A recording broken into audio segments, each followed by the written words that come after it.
Hey y'all, hey. Before I start, I just want to say, who prayed for me? Okay, was it you? Was it you? Because all I know is that it is less than 48 hours since the show has aired, and I am here with what? A review. Amen. Prayers do work. So, of course, in our review, we will have 3 parts. Okay, first we have the recap / summary, and then we have the character analysis, and closing off with our final thoughts. So please stay tuned for all 3 parts. Now jumping right into it, this is review of Tyler Perry's Ruthless episode 9. So getting into it. So the episode starts off with Daikon, still being inside of Sarah's and Andrew's house. So Sarah comes down the steps to talk to Daikon, but of course as she's moving slow. She's moving real cautiously because who is this strange man inside her house? But she was keeping it together. So okay, Sarah. Daikon starts off saying that Andrew loves her, but Andrew is not coming home, and to never ever contact Andrew again. Now, of course, Sarah, she rejects this because that's her husband. And she said she's going to contact him again. So then Daikon suggested, well, you should come and join us, and bring the boy too. And I'm confused because it's like, Daikon, you just told Sarah never ever to contact Andrew again. But then you go and tell her to come to the cult. But then again, they do need more followers. So I guess, child. So Sarah, of course, she declines. And then Daikon moves on to tell her that, well, Andrew did say you were a B word. And that's like, dang, Daikon, is we gonna go that far? Okay, because, Andrew never did say that, to tell her to never ever contact me, even though that's slightly true. But a B word, I know he ain't call her that. But I guess play dirty if you want to, okay. And then, of course, Sarah, tries to kick him out, but Daikon tries to show her a photo that he had in this envelope, and Sarah would not take it. She was like, I don't want nothing from you, you could just leave. So then Daikon, he pulls out the photo, and they don't show us what the photo is, and it's like, thank you, being so gracious and whatnot, but through it, we could see a picture of the highest, and clearly it has to be a photo of Andrew, because Sarah's reaction to it was very shocked, and she yelled. So we're assuming that the picture was of the highest having sex with Andrew. Okay, so then Sarah goes ahead and she kicks out Daikon. And then, she calls Mac, who was the head of the detective department. I don't know what you call those people, a lieutenant, child, I don't know. So while she's waiting for Mac to come and join her, Cynthia comes in. And Cynthia, of course, is Malcolm's, the little Spanish detective guy, wife. So Cynthia pops up at her house and, says, oh, I had a fight with Malcolm, can I come in? And it's clear that, okay, so the men don't all know each other, but the women sure do. Okay, but, I guess that makes sense. Women always finding out about each other. So anyway, so Sarah decides to share with Cynthia that she's worried about Andrew, but of course she can't talk about it because when they're undercover, you can't speak about, the situation and what's going on. So then Cynthia tries to reassure Sarah and tells her I'm sure Andrew is fine. He's a good man, and I just love the way y'all love each other. Which is side note, people stay trying to tell you about somebody or your situation as if they know it better than you do. Okay, and they from the outside looking in because it's knock knock, Cynthia. Okay, Andrew is just as trifling as your trifling husband Malcolm, who is just as trifling as the woman you're sitting across from. Anyway, so Cynthia tells Sarah that, Malcolm is over here cheating on her, and that the woman that he's cheating with, he's actually in love with. And of course, Sarah playing her role. No, he's not. He loves you. So everybody just on the show just lying. Period. Okay, so then Matt comes in, and when he comes in, Cynthia leaves. All right, and then Sarah, she fills in Mac with everything that happened with Daikon and about the photo. And of course, Mac, being a boss and stuff, he rejected everything that Sarah said, saying, no, that's not true. Andrew just out there working, the picture is photoshopped, so just don't believe it. And Sarah says, I'm not dumb. She's like, girl, you've been moving a little foolishly, but okay. So Sarah's the facial expression that Andrew had in the photo is the same expression that he has whenever they have sex. So therefore, it wasn't doctored. That photo was real, and Andrew wants to be there. And of course, side note to us, it's oh, so Andrew, you really did like it when you and the highest was Okay. You know, which also too, like Daikon did play, he did play on it, because when he did show Sarah the photo of, you know, the highest and Andrew, Daikon said, so you see, Andrew never wanted you. As if to say Andrew been gay. And it's like, okay.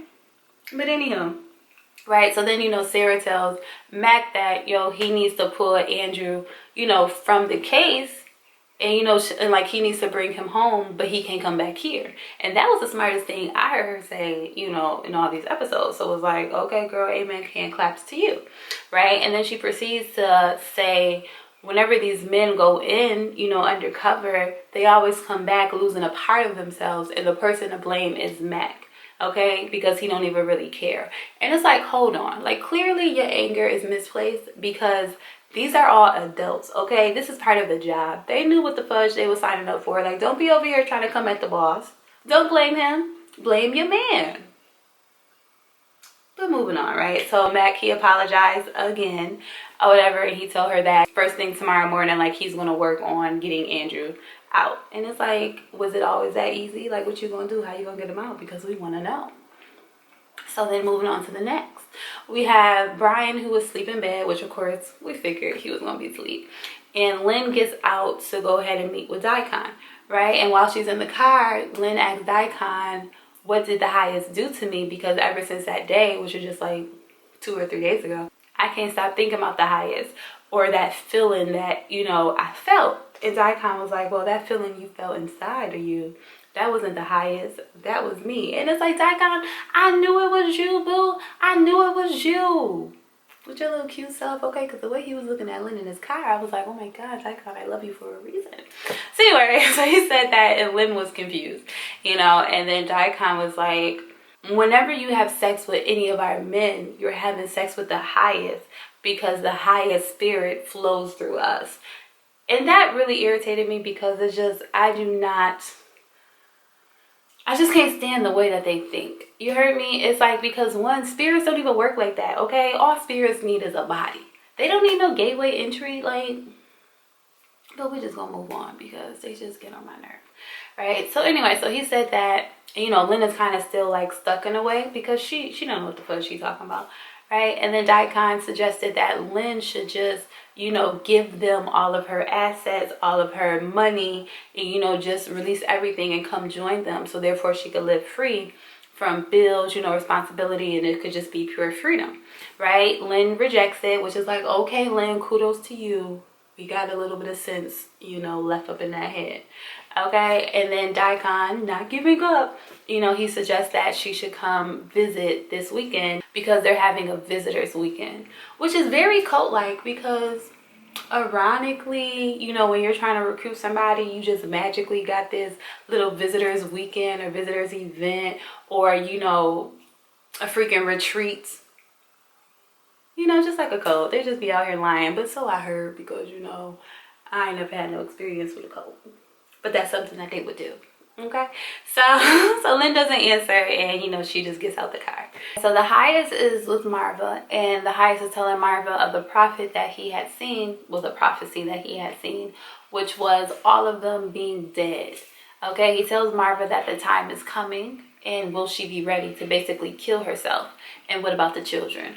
Which, side note, like, it is so sickening, you know, like how the minds of cult leaders work. Like, why does everyone have to die?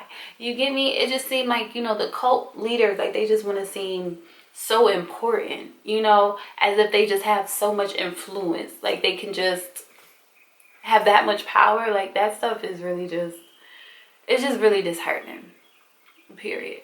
Okay, so Marva responds, and she says, yes, you know, she's ready to die, and the children will die first, and the person she's going to get to help her kill the kids is going to be Ruth, right? And then, like, they decide that Ruth's loyalty needs to be tested in order to see if she can be trusted.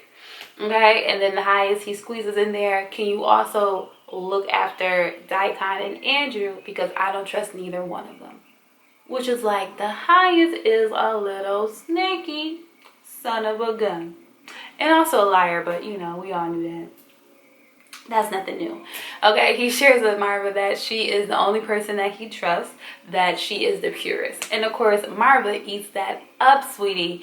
But then again, it's like, but just in the previous episode when he spoke to Marva, he definitely said that he only trusts Marva and Daikon. So then we pick up at Malcolm and Cynthia.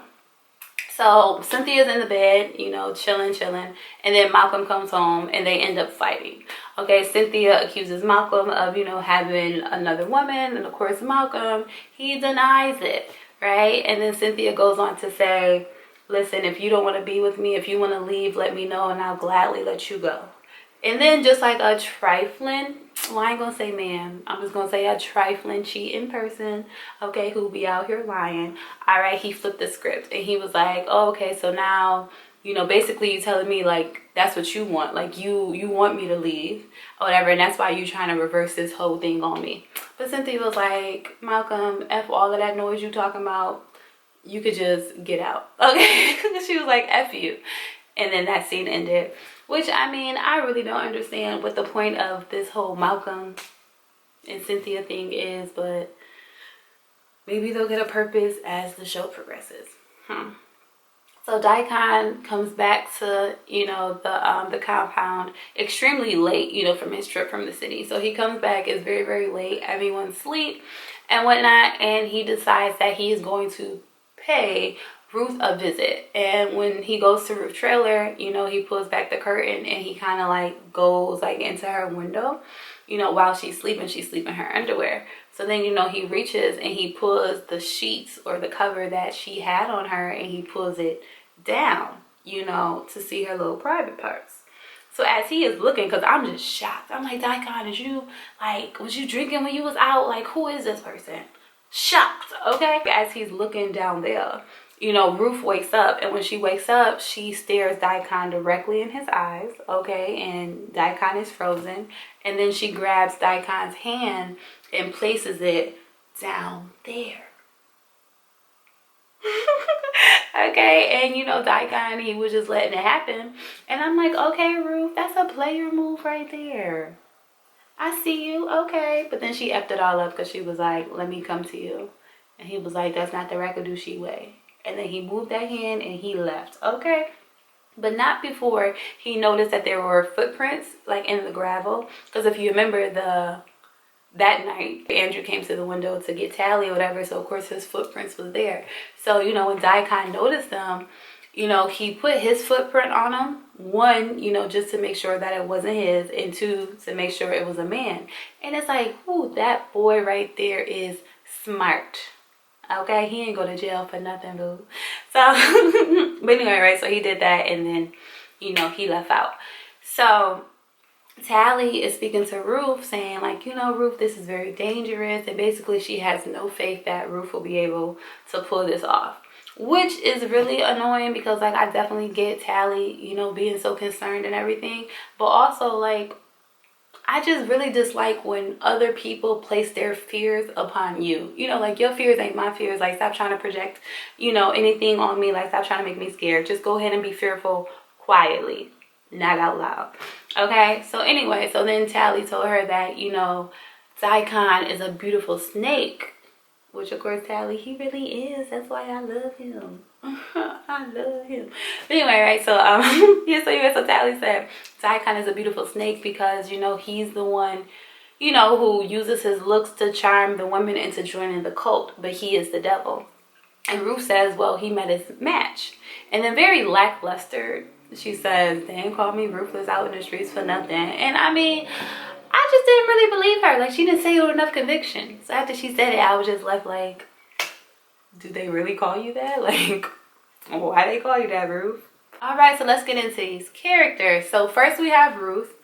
And honestly, I'm going to let Ruth have it this episode, okay? Because, you know, these last two episodes, like, I kind of been insulting her a little bit, saying, slow your roll, Ruth. You don't know what you're talking about, blah, blah, blah. You too confident, but I'm shocked that Daikon came to her, you know, to her little window. So clearly Ruth, you know, she knows something about something. So I'm going to give her little props. Now, I'm still got my eye open because Daikon is still different, okay? He's still not what you used to, but I'm going to give it to you. I'm going to give it to you.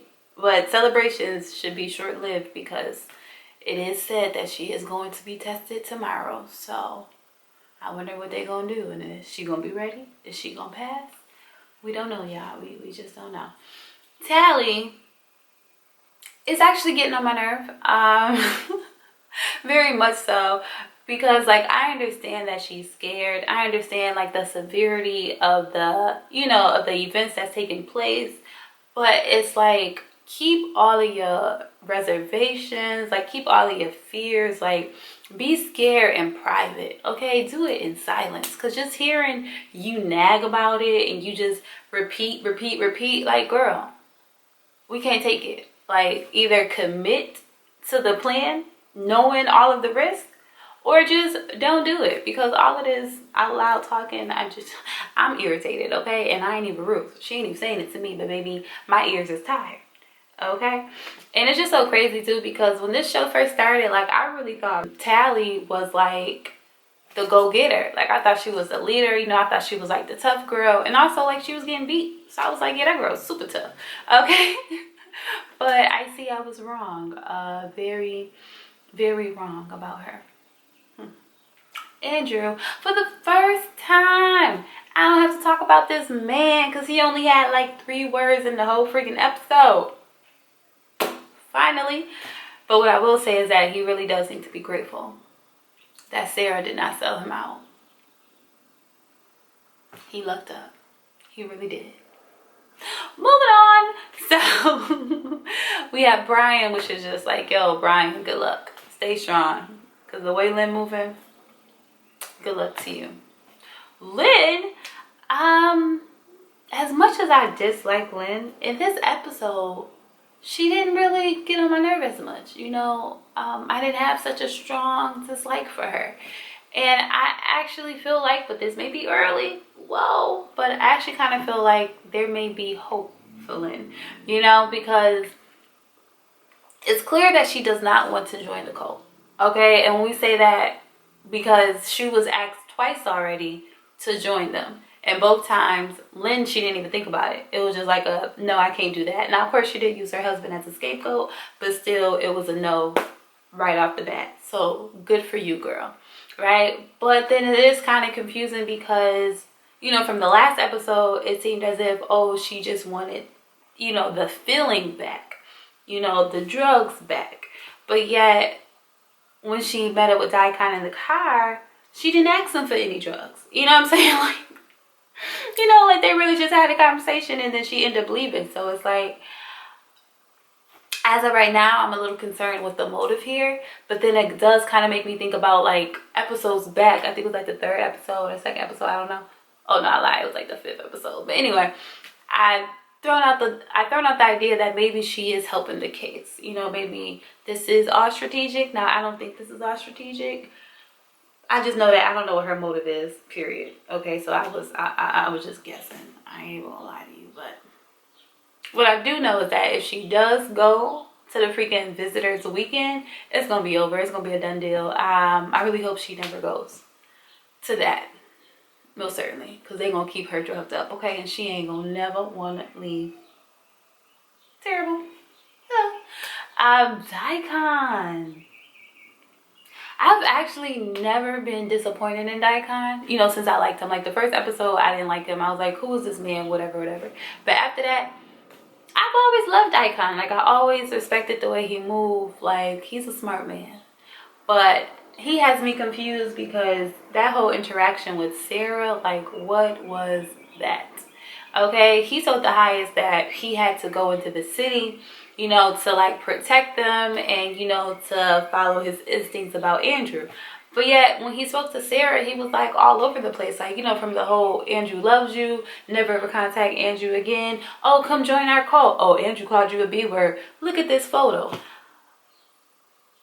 Like, one, he didn't find out any information about Andrew at all. Like, the only thing he would try to find out was, oh, what was his job?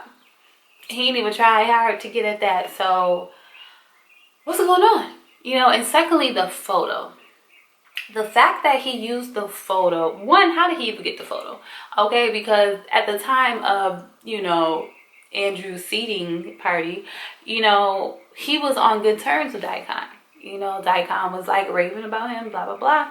So why you know, like, so why was there a photo taken, right? It kind of makes me think like, oh, whenever the highest sees a man, is there a photo taken of it? You know, like, do they have like a whole shrine happening here? Questions, you know. And then the fact that he used the photo as a weapon, okay, because, you know, if you peep, like, he never speaks of the seating process with anyone, you know. He always like shuts it down. It's like, you know, it's sacred, it's private, like, you know, your mind is too small to even understand. So he never ever speaks about it. But yet when he used the photo as a weapon, he played on the fact that people from the outside of their faith would look at the picture negatively. You know, they would associate it with homosexuality, and, you know, it would just be a bad thing. But he was okay with being the stimulus to that. So it's like, are we living in a contradiction? Yeah, we are. Okay. And then the fact that he did that with Ruth, like, I'm so disappointed, Tycon. But slightly intrigued, but still disappointed, Tycon. Like, I can't believe it. So I don't know, but clearly his days are numbered, which is so sad. Which brings us to this mother-loving highest, okay? The highest is still struggling. You know, he's still going through it. I don't understand why he's ready to die so easily. It's like, I understand that before when he had the conversation with Daikon, it was, yo, I'm tired of running. Like, I'm tired of living on edge and whatnot. So it's like, I get that. But one, like, why are you so ready to die? And like, ain't nothing even happened. And secondly, why does everyone have to die? I don't get it, all right? And then the fact that he told Marva that he doesn't trust Andrew and Daikon. Like, why are you living such a double life? Like, honestly and truly, okay? Because if you peep last week, you know, last episode or 2 episodes ago, child, I don't know. Everything just starting to blur together. But anyway, but he told Marva that he, like, you know, the only people that he trusted was her and Daikon. And now, literally the next day, you want to tell Marva that you don't trust Daikon. And then also, too, you said to Daikon, literally earlier that day, that you didn't see anything wrong with Andrew. But now you're talking about something you don't trust him. So I don't understand the purpose of that. Like, you know, unless, like, he just want, like, you know, everyone to be watched because he is afraid of the Judas that he does have in his camp. So therefore, he just want, you know, everybody to just be on high alert for the next person. Like, basically, he can't trust anybody, and that's like his way of, you know, making sure that there's no Judas within like his closest circle. But child, he got me confused, and I just don't want the little kitties to die. I don't know why he holds the kids so dear, because, like, honestly, what are they doing for you besides the little sex trafficking that we have yet to see or hear about ever since the first time Tally brought it up? So child, I don't know. Sarah, she had a big part this episode. I really don't have any thoughts on her because it's just like, what can you do? Okay, like, you're done with Andrew now that you know he take it up the butt. But anyway, so like, now he's done with Andrew, and it's like, okay, you still dealing with Malcolm? Because honestly too, like, she was kind of dirty, because when Cynthia was like, oh, I hope Malcolm's sleeping, she was like, yeah, he is. One, how do you know that he's asleep? Because the last time y'all spoke, which was just hours prior to that, you kicked him out. Like, you were upset. So how do you know he's asleep? You had to talk to him after that, right? Which also too is like, I can't get with Sarah. Okay, because like, I get that, you know, if her and Malcolm, like, if they slept together, I you know, of course I don't agree with it, but like, I can understand if it was a mistake. You get me? Like, because things happen, okay? And of course, vulnerability, like, things happen sometimes. But the fact that she continued to allow Malcolm to be in her life, you know, knowing, you know, what happened to them, you know, knowing that he feels the way he feels, but yet she still decided, like, oh, I'm basically going to use him, or like, you know, be vulnerable with him, and then be around Cynthia as well. It's like, girl, you was a dirty little lady, and I don't like it. Okay, I don't respect it, no matter how strong you may seem like you're handling this whole Andrew situation. I don't like it. I don't know, child. That's all I gotta say about her. I just don't get it.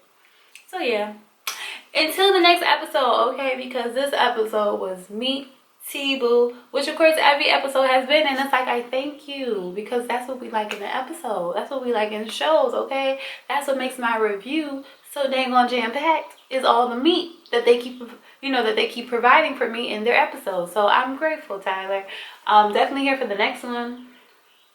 And I just can't believe I did this so fast. Like, yay me. I'm excited. So, until the next episode, guys. Goodbye.